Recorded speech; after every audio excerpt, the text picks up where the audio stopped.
This is Karol Wilczyński from the Multicultural Center of Krakow. I hope you can see us and I hope you can hear me because we have a great guests tonight. It was a while since our last meeting, but we are meeting almost every week on Krakow's beach on Boulevard Kurlandzki. You can check it out on our events. So every week we are there and it's like real life events finally, but still we wanted to also meet live on Facebook with our wonderful guests who are today representatives of the organization called Belarusians in Krakow, Białorusów u Krakowie. I'm not sure if I'm saying it properly, Białorusini w Krakowie, and they will speak in few minutes about their life in Krakow, about their situation, about how we all can help them. I hope everything is working because I don't see many people right now with us, but I hope everything is working and I hope you can see us and you can hear us. Please let us know in the comments if you can hear us and if you can see us. I'm just waiting for your comment because I can see only one person watching us right now, and I believe it can be related to some issues with the connection. And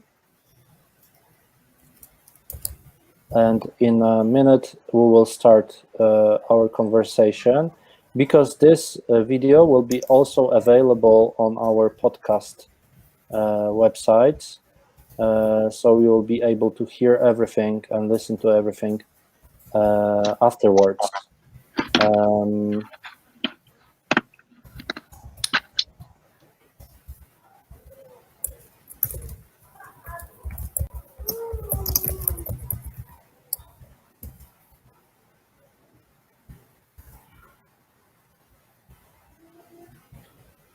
Okay. So I just shared the video, the live stream on the page of Białorusinów w Krakowie. That's great. Yeah, I think we are working. That's what I can see. Yeah, and I can see the comment. Thank you, our friends from Internationaler Bund Polska. We can hear you, and I hope you can see us as well. So maybe let's have a start and don't wait for more people. I hope you will join us. Maybe it's not a great timing, but then we will share this video and we'll share all the information which you will provide us with in this video, so people will know how to support Belarusian community in Krakow. And maybe we can start with Kasia Ioffe. Kasia, can you? Yeah, of course. Well, I'm medical psychologist from Belarus. I ended 5 years of our bachelor degree and worked for a couple of years in the hospital for children and teenagers, like a public hospital of rehabilitation. And then in a clubhouse for people who has severe psychiatric diagnosis and mental diseases. And then I moved to Krakow to my husband, and I wanted to continue my education on the public health. And also I wanted to get back to Belarus later, but when I appeared here, in a couple of days, our election was, and after that, it was absolutely unexpected for me. Like, I didn't take my dog with myself. I didn't say goodbye to any one of my friends or my family for a long time. Just a horror started.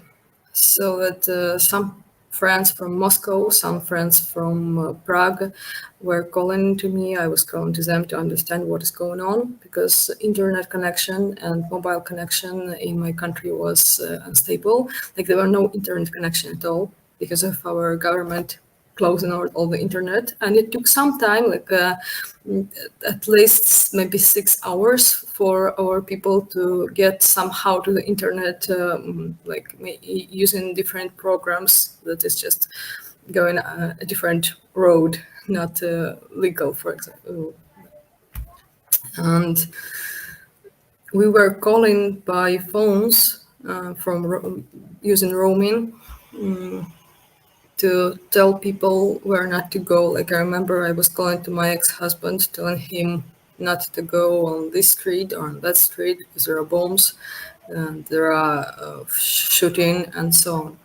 And people were dying when I was on the street of Krakow, and it was August, and you can just imagine.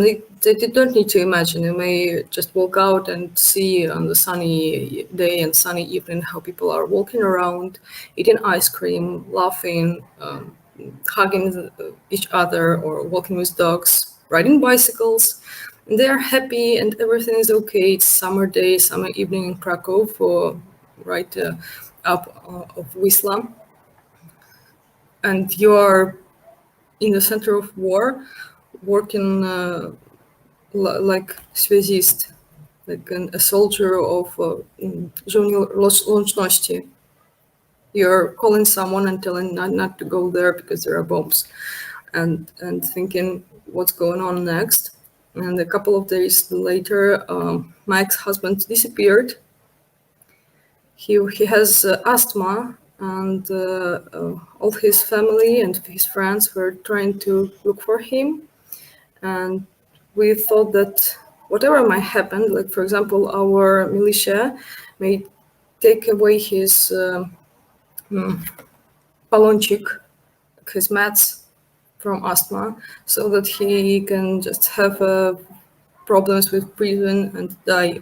Or people were also beaten to death in my country. And 3 days later, we found him in one of the jails, not in Minsk. He was just walking on the street in the direction of like a parade, fast, peaceful protest. And it appeared that militia really took away his meds, but they were giving it when he felt worse than it's possible. Like they didn't let him die. But anyway, it was awful. And many of my friends later on were getting to jail, disappearing, going away from Belarus. Right today, one of my very strong friends who tried to stay in Belarus till the last moment told me that he's going away because yesterday our government took pen club, Związek Pisarzy Białoruskich, like poets and writers of Belarus, journalists and lawyers of Belarus, and some of them are in jail right now.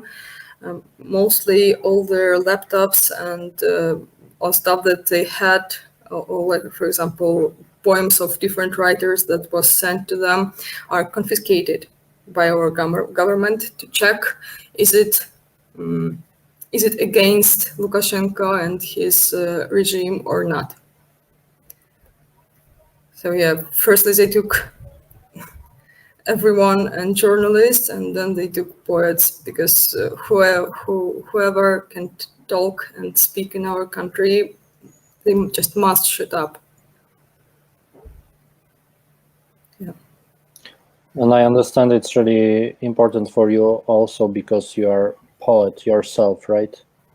Yeah, and I'm publishing in Belarus still. Like I'm publishing and writing mostly in Belarusian language.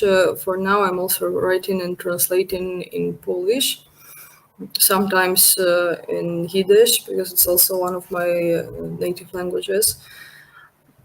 And for now, I'm really not terrified, but I'm a bit worried if they, for example, find my works that are not hidden at all. Like I'm publishing my in my language and with no hiding my opinion about political situation from 14 years. For now, I'm 26. So like 12 years of open speaking about what I'm thinking in my country, staying mostly there. Like I'm here from August of 20s. And I'm just afraid that they can take, for example, my mom. All my family, all my parents, my friends, all of them are in Belarus.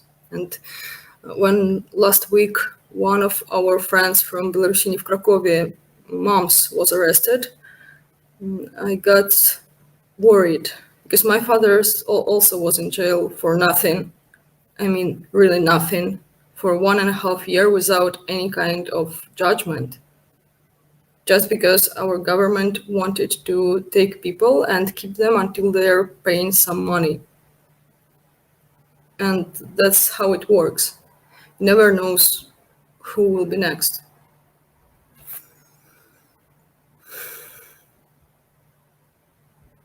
Thank you, Kasia. We'll come back to your stories and your poems as well.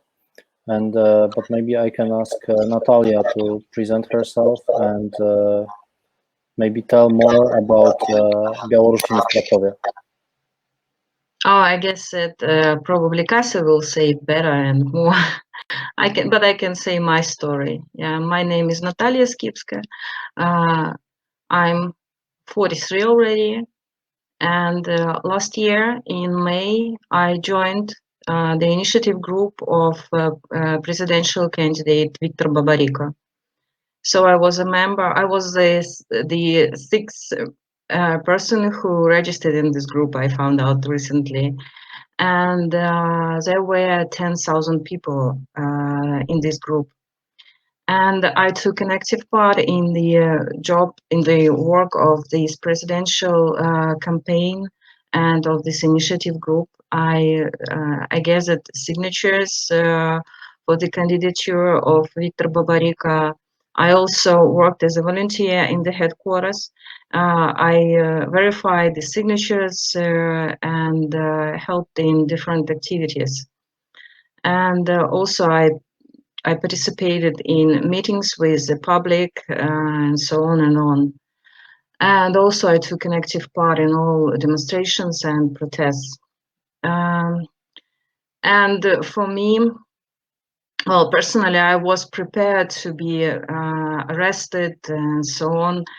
But what happened, so the first part of the tragedy, of my personal tragedy, is that on the 8th of August, before the election date, one day before the election date, my son was kidnapped by the police. He was in the city of the center. He went to see his girlfriend. They were to have a date.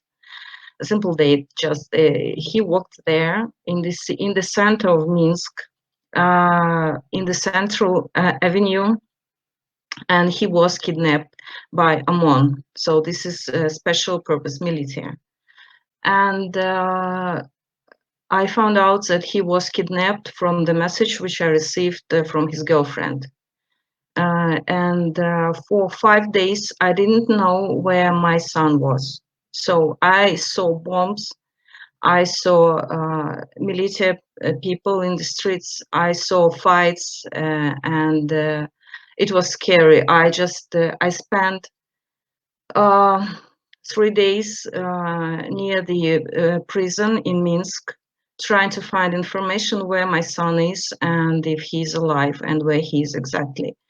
And also in the night from the 8th to the 9th of August, I submitted an application to search for my son. And I experienced victim blaming and bullying in the police station. Because first of all, they didn't want to let me in, and then they didn't want to accept my application, And also they threatened me to use physical force against me, and that was a nightmare. That was something unbelievable when your son is missing and you do not know where he is, and you go to police asking find this person, and they tell you that they will use physical force against you. This is something unbelievable. And also, I was present at the election pool, where my residence and the circumstance,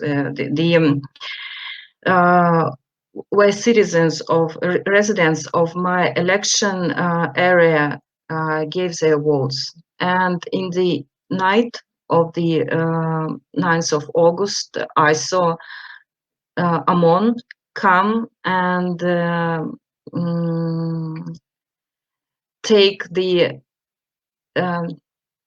election committee members and all the papers secretly from the station. So this is what I saw with my own eyes. And well, I spent 5 days near jails. On the third day, I found out that my son was not in Minsk. He was in the list from the other jail. And I went on the 12th of August. I was one of the women who went out to the Komarovka market. All these women in white. I was one of those because I wanted to stop this violence which we saw with our own eyes. And after participation in this campaign, I drove to another city and I spent 10 hours in the queue to the jail just to find out if my son is really there. And I was, I'm a brave woman. And that is true. And I try to speak my mind. I try to show my ideas and my political views. And also I had different stickers and signatures on my car. And because of that, militia in front of the jail called for OMON to arrest me when I was in this in the other city, just to find out if my son is there. Luckily, I was not arrested, and on the next day, I returned to Minsk. And reading all these Telegram chats, I knew that there were all those OMON people in the streets trying to stop people from getting into Minsk and trying to stop all those protests. And when I came back, I was prepared that I will be arrested. Again, I was prepared. But when I entered the city, I saw people in the streets, many women in white with flowers, and they were inviting me and other people coming into the city. And that was beautiful, and I was really moved, and that was astonishing. So this is the part of the story. And my son spent 6 days in jail. He lost about 5 kilos. He was treated well. He was beaten only at the moment of arrest. I guess we are lucky. He is lucky because it was the day before election day. So, but so far, even after we filed a complaint against the decision of the court and against his arrest, we received denial. So they didn't want to proceed. And we knew that we heard that other people who tried to make petitions and to put claims against court decisions, they were under threat of criminal proceedings in Belarus. So we just stopped that procedure. Afterwards, I also volunteered as a psychologist near Krestina jail in Minsk, and I've heard a lot of stories of people being arrested, beaten, and I saw people with their eyes, I saw their relatives, and that was awful. And as for me, in my personal story, I also took part in different activities, which I shouldn't say because I don't want any material evidences against me. But in February this year, when I was driving my car in the center of Minsk, I was stopped by road police. And then I was taken to the police station because I had a sticker on my back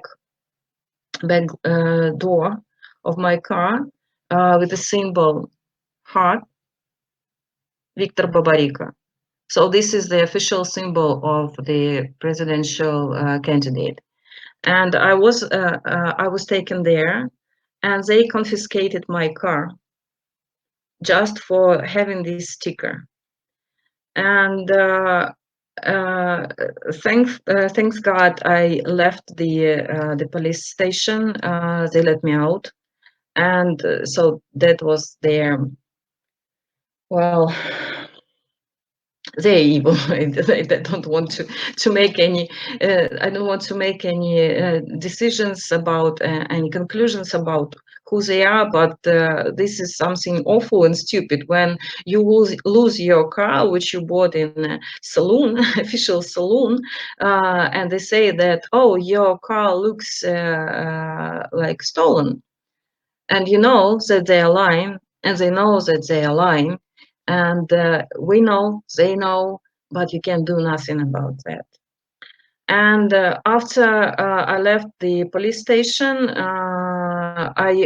I tried to make again claims that I want my car back, and I submitted more documents. But they said that well, they started to send me papers saying that we prolong the check of your car, and it might long up to 5 months. And afterwards, they started to get interested in other activities, which I did, and that is why on the 5th of March I decided to leave the country, and since then I'm here.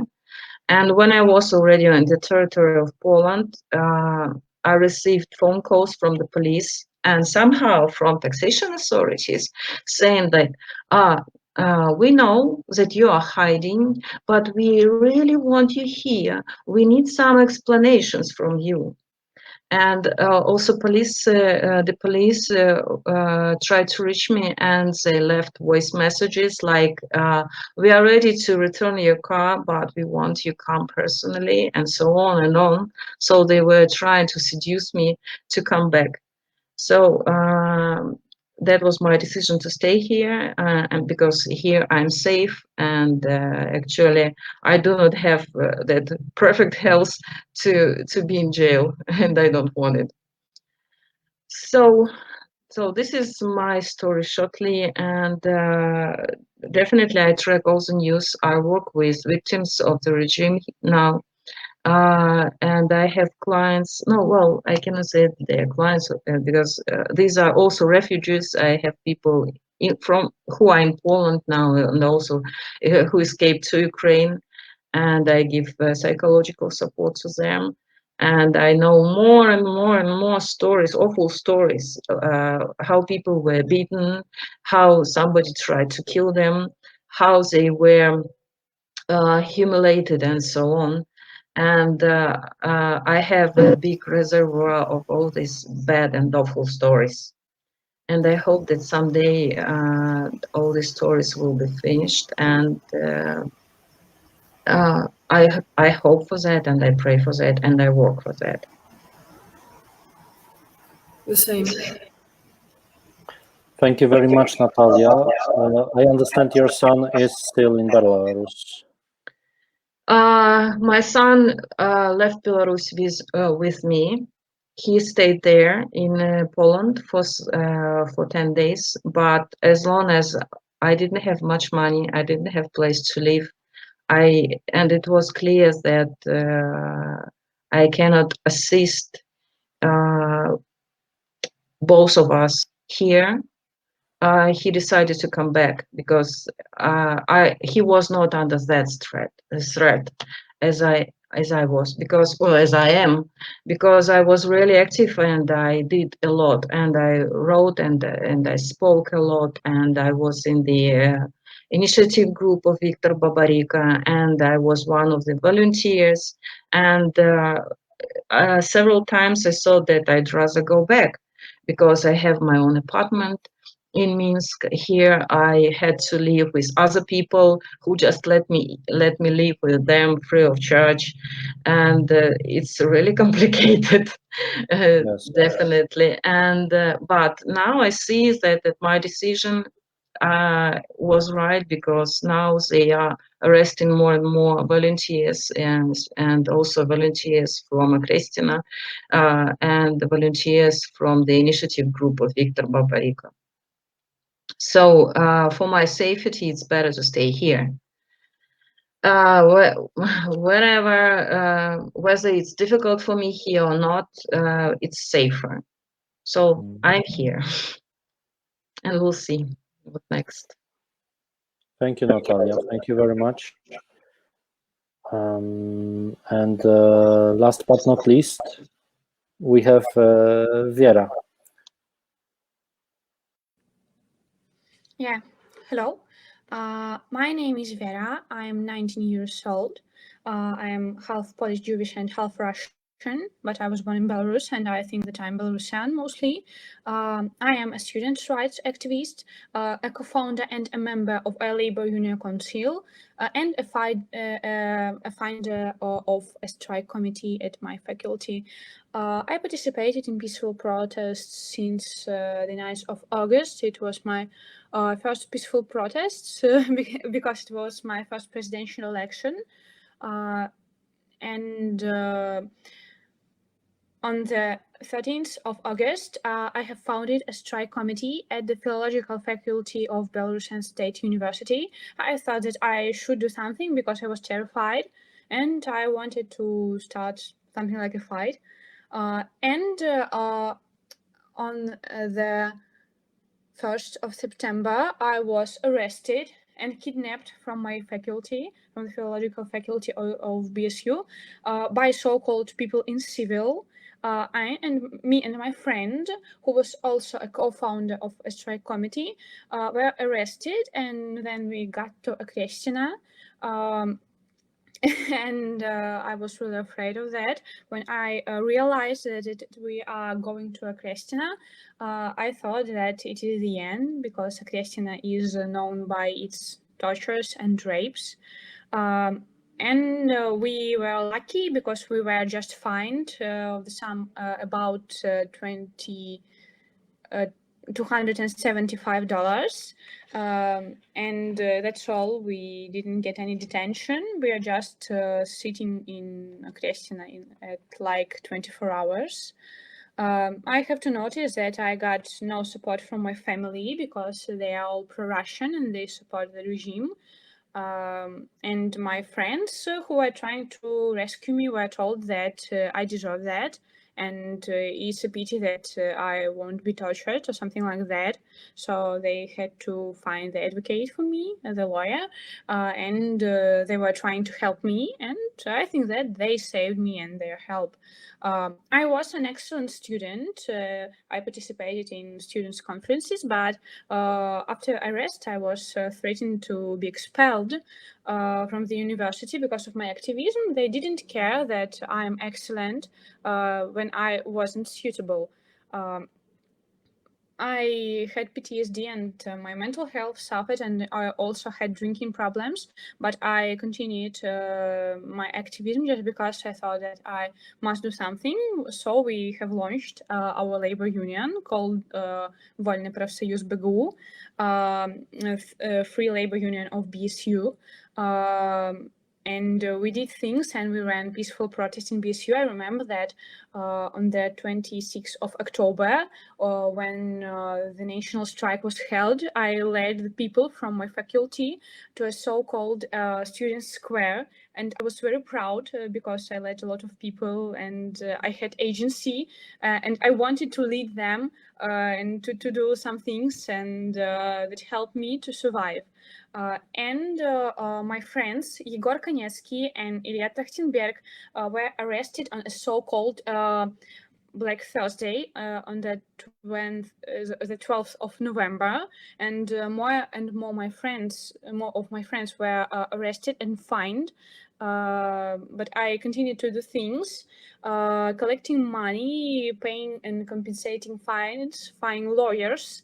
But when I found people knocking to my door and my friends were arrested and I was threatened, I thought that there's no way. I thought of leaving my country, and I simply got used to write to my partner and my friend messages like, if you're reading that, I'm probably detained. So I'm very lucky that I have applied to Kalinovsky program and that my partner, now he's my husband, has bought me a one-way ticket to Krakow.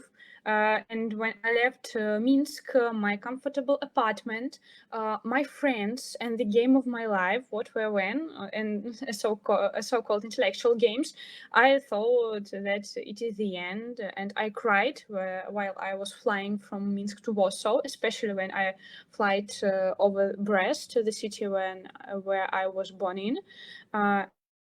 And now I am currently fixing my life. Now I'm a student of Jagiellonian University. I will study culturology. And also I am helping in the foundation of Emeryk Hutenchapsky. And I'm trying to do some things for Belarusians in Krakow because I'm lucky. I had someone who was ready to help me here in Krakow, but I know that there's a lot of people who don't have this basis, this help. And I think that it's my duty now to help people to organize something. I'm trying to spread the information, to share, to be a volunteer in different programs and projects. Just because I am lucky, I'm alive here.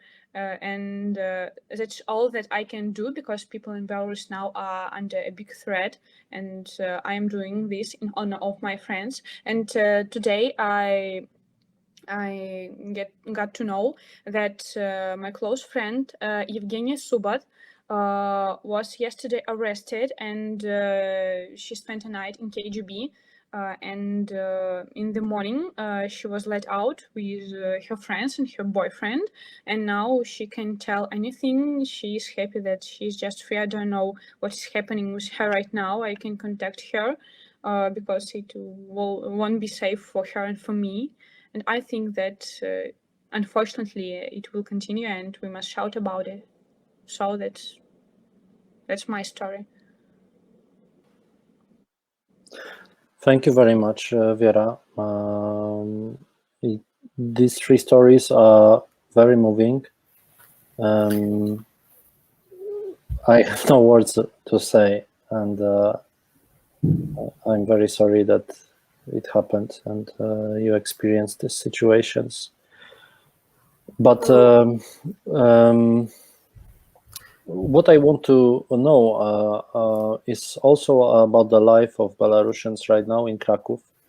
You chose the best city in Poland, of course, but I hope that most of Belarusians will receive similar help.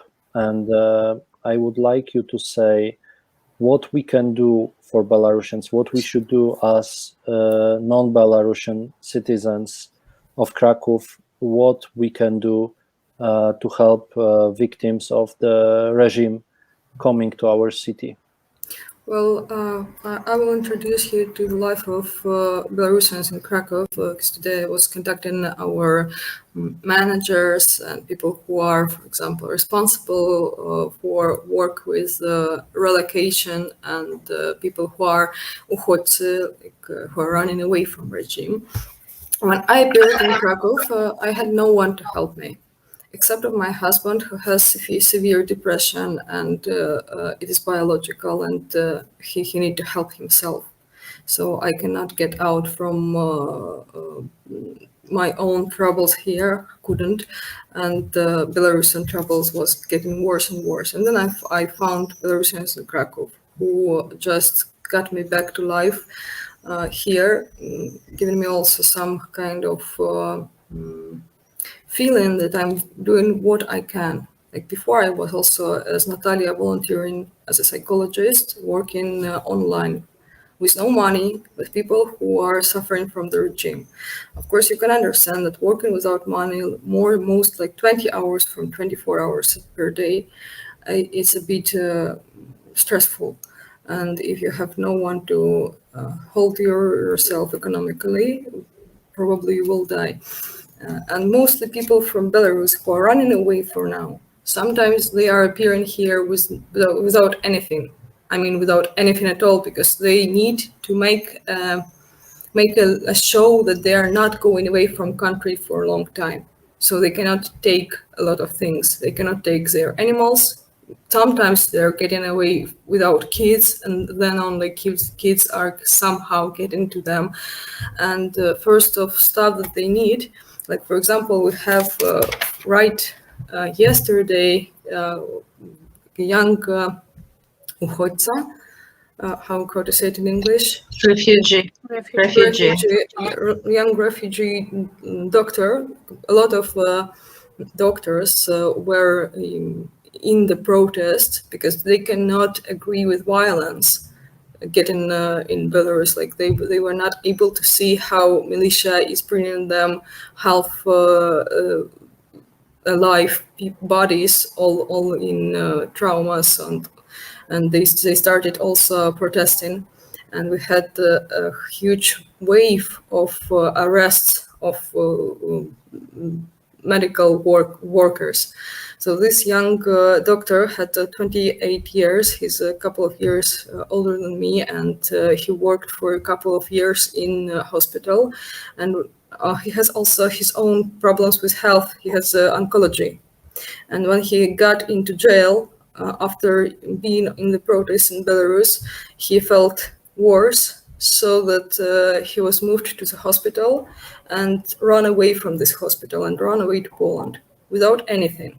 For now, he's looking for such simple stuff as, for example, a blanket or a pillow, or some kinds of plates and rondel, castrula, like stuff for kitchen to cook some food. Pans,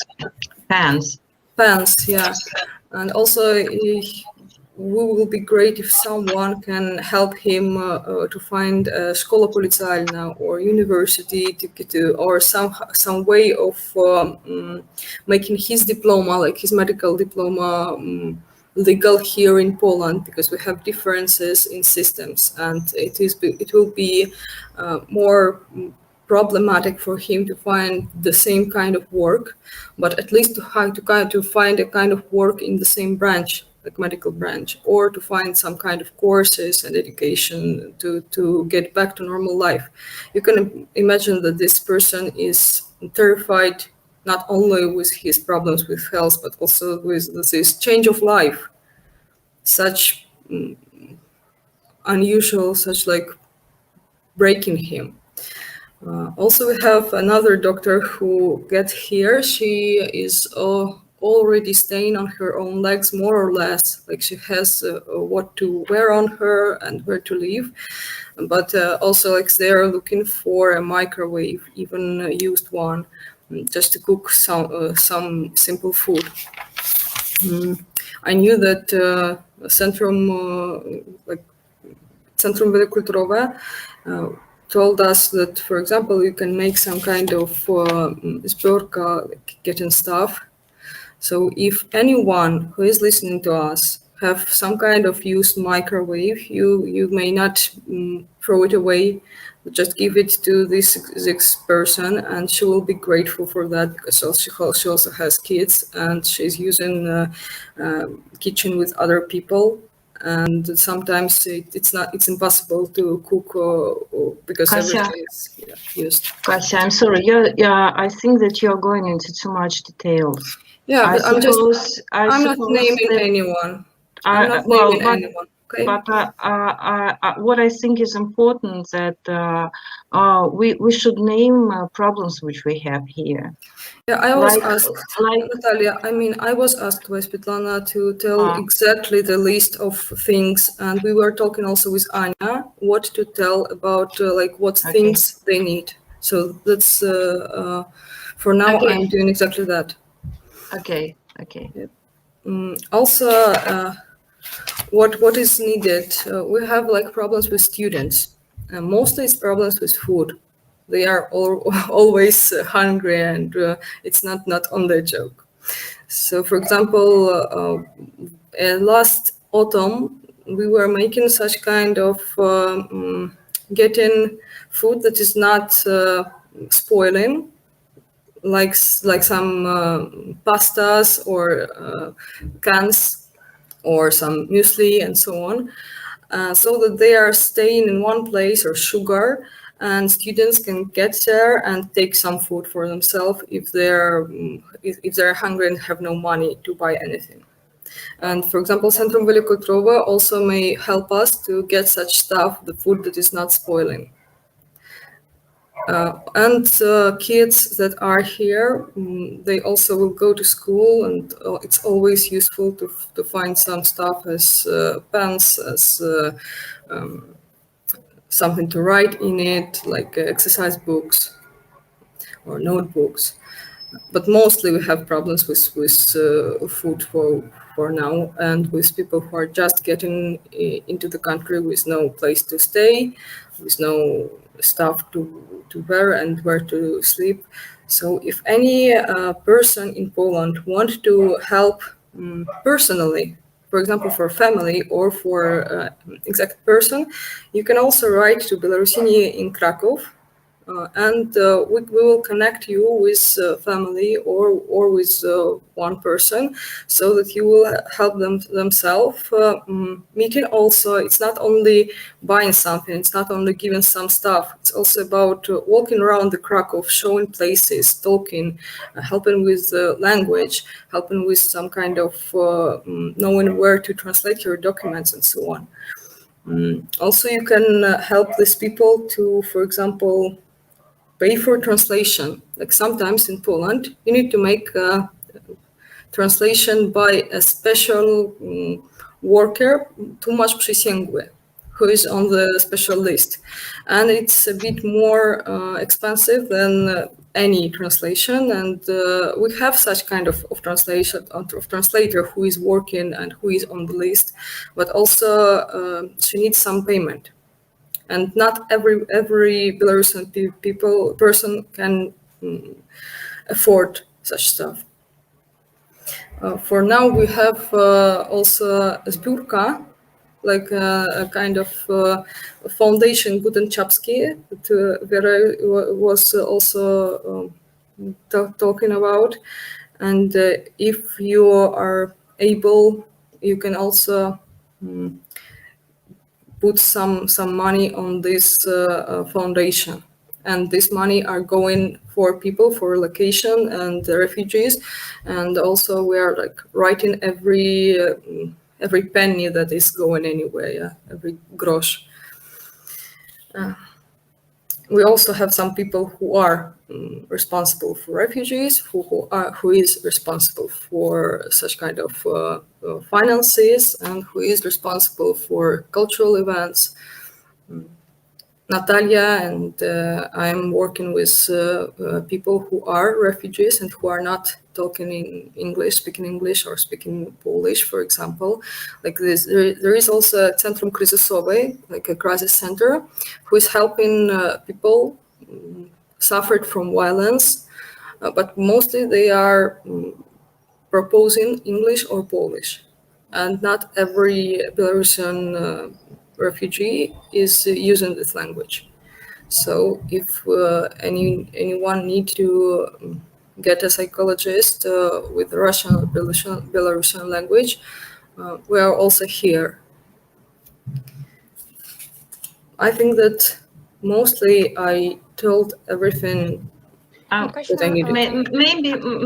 May I add some information? Of course. Yeah, and I will continue after you, Natalia. Okay. Okay. As a refugee myself, I can see from my own experience what is the worst things here. For example, well, definitely, I had people on the very first step. I had people who were my friends who asked me to come and who lodged me. So they proposed a bed for me. Okay, but this is a big problem because when you are grown up, you need a separate apartment or separate space. And when you are a guest, you are a guest. You are not an owner of your life at all. And lodging, so the premises for living, is the first and the most crucial problem for refugees here. Because like Białorusinów в Krakowie help many people, but they cannot do that for long. And as I understand now, the financial base is empty. So they now, I don't know why, but how it happens in Krakow, why Krakow doesn't offer any premises for living for refugees, because I know that in other cities there are apartments, like in Sopot. Yesterday I heard some stories that in Sopot people can receive free apartments to live in. Here it's when you are a refugee, you have no money. For me, I had only $500. Can you imagine if I am able to rent an apartment? And that was the first and the only reason, the main reason why my son had to go back, because we didn't have place to live in.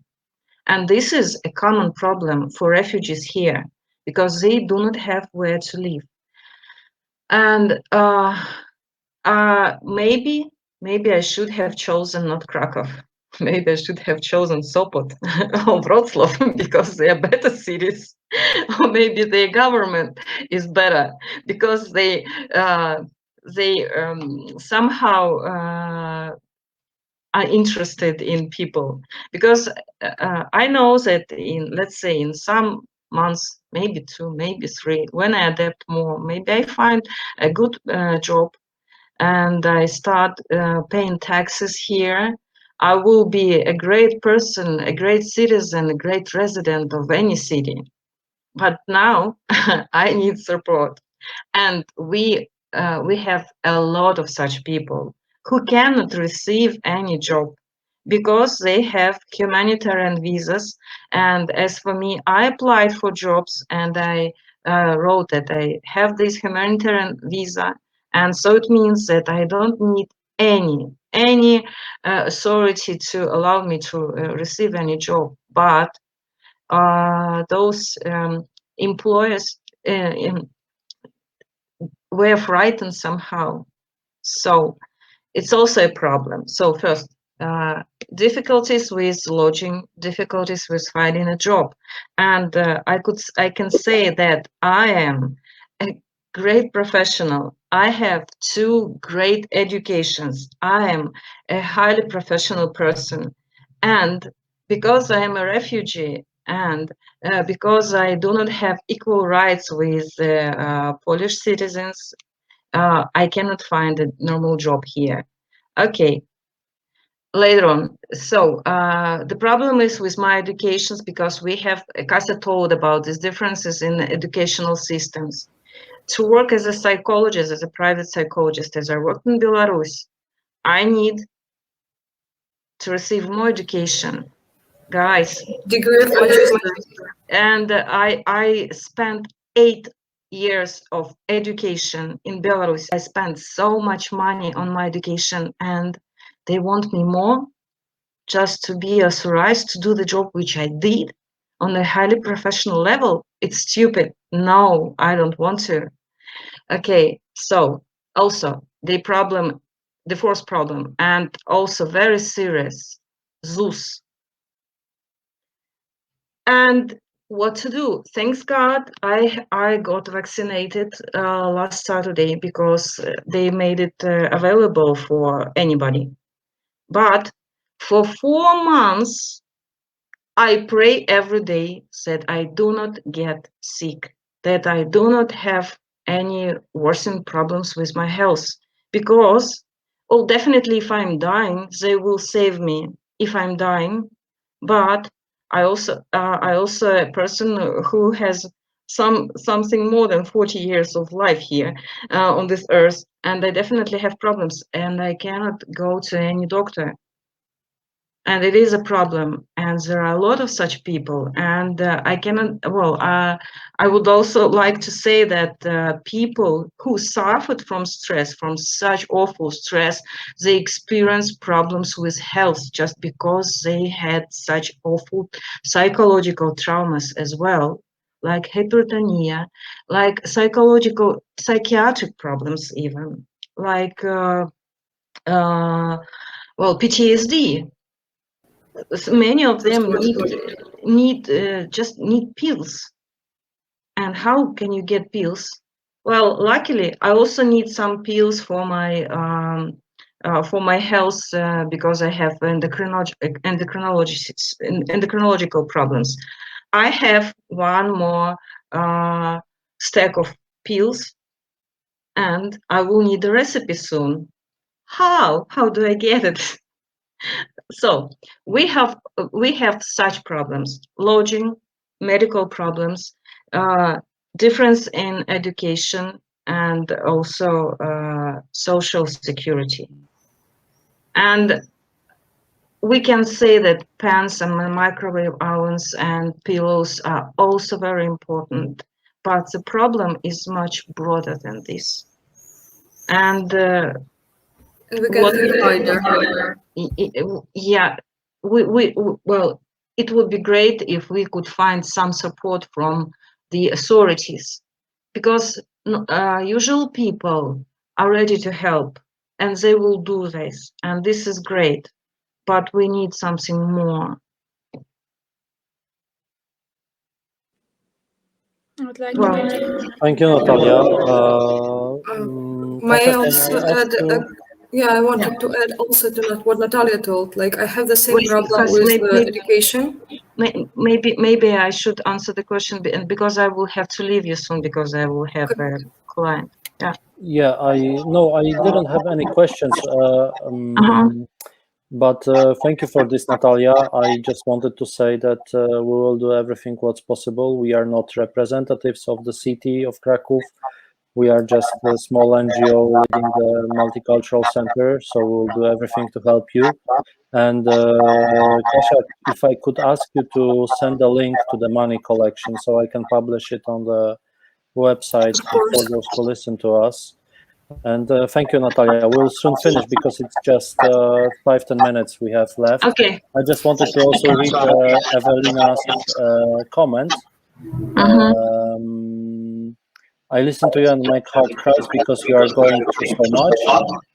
Not only you, but other countrymen. For me, you are already witnesses that you fight, that you support others. Applause for you. And thank you, Evelina, for this comment.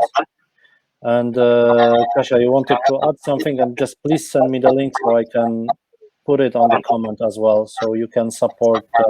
Right now, I just sent you the link on our Zhutka, so that you can post it. And also, I wanted to add that I found one poem that is in English, like it's translated by Belarusian poet Hanna Komar, who was also arrested in Minsk, and we are in close friendship for now. I'm translating her poems in Polish, she's translating mine in English, and both of us are writing in Belarusian and trying to give the voice for people who are not able to tell about themselves by themselves right now. Hanna Komar is making also a very unusual artistic project. She's making poems collages, talking with refugees from different countries, and then she's listening to hours of their interview, and making a kind of collage from their quotes in a poem. And I'm translating right now them in Polish. I think that it will be great, huge, massive of information and art that is making people thinking. What Natalia also told, like I'm also meeting the same problems with education. Like I have a golden diploma of medical psychology and 4 years in total of experience of work. And I also was in Ukraine and Donbass, and I had 3 specializations in art therapy. One from USA, one from India, one from Bulgaria and Ukraine together. And I cannot work here because my 5 years of education is a bachelor degree. When I asked what to do, like how to, for example, make an improvement of my diploma, just guess what I got an answer. You have a 50-50% of possibility that your diploma will be accepted as magister degree, but we have no bachelor degree of psychology, so that you cannot get on master degree, like study drugiego stopnia as itself on psychology. That's first. And if we are not taking your diploma as master degree, we are not taking it at all, so that you are just losing time and money, and it will cost more than 1,000 of zloty. Where can I get 1,000 of zloty to pay to get my diploma accepted if I cannot work as a psychologist here on my diploma? So like what they're expecting me to do? It's really very uncomfortable for people. We need to get jobs that we are not specialized for, just to somehow accept ourselves this kind of new competition. And people are looking on us from the higher ground, when actually we are not so different from each other. I think that Belarusians and Polish people at least are equal people. I'm sorry, not everyone thinks that. But also, Vera, if I can ask you for some I wanted comments. to speak too. Thanks, Kasia, that she was speaking about education. I also would like to add, I am now I have applied and I was accepted to the Kalinowski program, and it works awful. I know what I am speaking about because I am a student of the Jagiellonian University, the oldest and the coolest, the most prestigious universities of Poland, and I need to pay for my studies just because the Kalinowski program couldn't write a letter to the rector in order to discuss that the people who were accepted to this program mustn't pay. I am a lucky girl. I have a rich husband. I work and I get a lot of money. But I think that the people who are 19 years old or even less, who are applying to different universities and they need to pay just because they are Belarusians and they have rent and they have nothing. They live like refugees. They don't have any blankets, like Kasia said, and they even don't have education, and they must pay. But for what? I don't know actually, because all of my group who gets excellent results and who now are getting their invitation to universities, they have already passed the exams. A lot of people need to pay just because they have chosen cool universities and they were accepted. But why? These people have to pay just because the Kalinowski program did not do these things well. And when I wrote to Kalinowski program that I have to pay, and I think that they could help, they just said, go and get another university. Lol, but I need this, and I wanted to study my culturology. And it's not a problem for me, but for other people, it is a huge problem. And also, Kalinowski program is not paying us money at the term that they said previously. Because I had because they said that I will get my money at the 10th of each month, but we are getting it at the 14th, at the 12th, and sometimes people are not getting their money at all. And they need to pay rent, they need to buy them food, and some of them don't work. I am lucky to work and to have relationship and paying rent with my husband. And I think that other people don't have such privileges as I have. And it's a big problem actually, because no one explains us nothing. And we are young and we don't have any life experience, and some of us don't know how to cook food. They have to call to their moms and ask things and ask for help to moms who are living in Belarus, and they can just book a flight and help their child. They are very tight, and I think that is terrible, and students need a lot of help too. They need the things to be explained. They need the things that will tell them something about universities and things and exams and university life and so on, so on, so on. And I think that the universities themselves and some organizations too need to help them, because we have started labor unions of students in Belarus, but I didn't find something like this in Poland that could help me while the recruitation was going. I think that is a big problem too.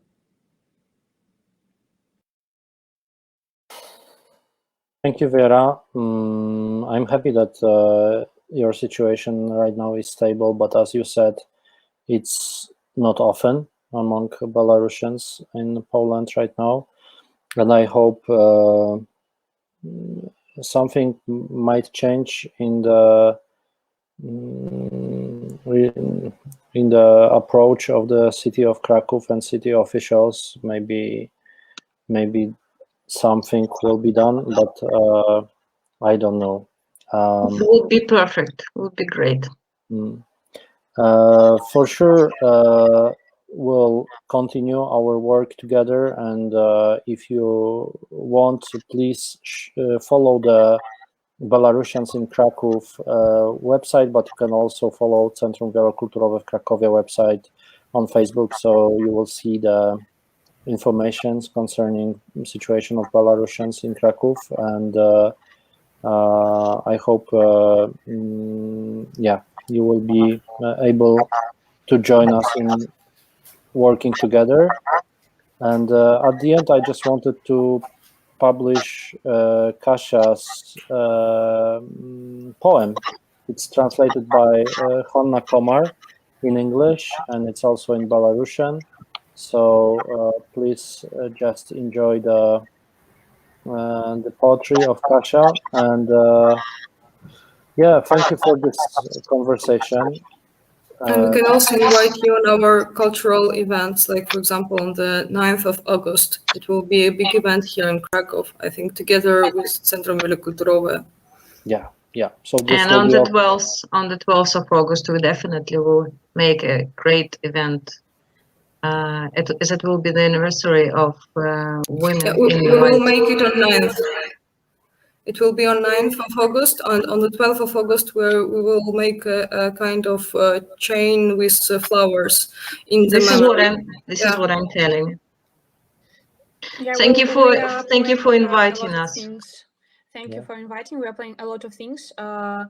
To the 9th, we will do different formats, and I think that it will be great if people from Krakow, Wielokulturowe, and also different organizations would join us, and we will tell them things, and they can also participate, because everything that you can do, everything that the other people can do, every grosh and every food then you can offer to refugees, and every help at every helping hand that you can offer to us will be great.